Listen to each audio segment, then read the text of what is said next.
नमस्कार मैत्रिणींनो, स्वादिष्ट चवमध्ये तुमचं खूप खूप स्वागत। आज आपण कारल्याची भजी बनवणार आहोत। त्यासाठी आपण उभे असे कारले चिरून घेतलेत आणि त्याच्या बियाही काढून घेतल्या आहेत। संपूर्ण कारले अशी करून घ्यायची साफ आणि त्याच्यानंतर गरम पाण्यामध्ये लिंबू आणि मीठ टाकून कापलेली कारली भिजण्यासाठी ठेवून द्यायची।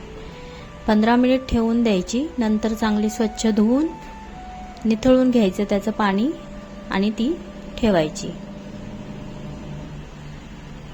बाजूला काढून घेऊया आपण सगळी धुतलेली कारली, त्याचं पाणी निथळून द्यायचं। तोपर्यंत आपण इकडे बेसन, तांदळाचं पीठ आणि हळद, गरम मसाला, लाल तिखट आणि मीठ ह्याचं मिश्रण करून घेऊया। थोडं थोडं पाणी घालून त्याला मिक्स करायचं, जास्त पातळ नाही करायचं। हे बघा अशा पद्धतीत करायचं आणि मग त्यामध्ये सगळी निथळलेली कारली मिक्स करायची। त्यांनाही चांगलं मिक्स करून घ्या आणि त्यामध्ये आता आपण 1 चमचा किंवा थोडंसं जास्त दही टाकूया आणि आता कॉर्नफ्लोअर घेऊया थोडंसं, तेही 1 चमचा एवढंच, तुमच्याकडे असेल तर टाका, नसलं तरी चालेल। आता हेही आपण मिक्स करून घेऊया। छान मिक्स करून घ्यायचं, सगळीकडे एकसारखं लागलं पाहिजे।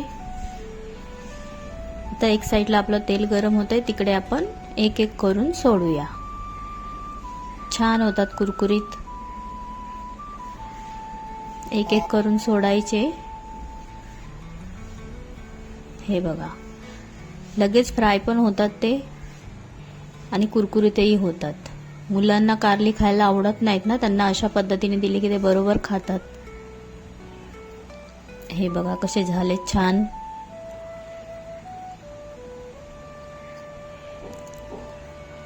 असे आपण सगळे तळून घेऊया। आता हे बेसन पीठ थोडंसं राहिलंय बाकी, ते वेस्ट जाण्यापेक्षा आपण त्याला मिरची कापून, हिरवी मिरचीला मध्ये चीर मारून ते फ्राय करून घेऊया।